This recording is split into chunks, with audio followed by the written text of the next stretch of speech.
रोग चाहे जवन होके उ सबके दवाई दिया कभी ना मतलब के प्यार करे उमाइया कि बिना मतलब के प्यार करे उमाइया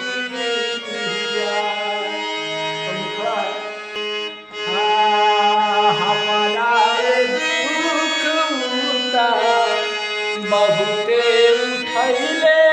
बिया कबो ना उतारी ऐसा करजा चढ़ैले बिया कि जे न कर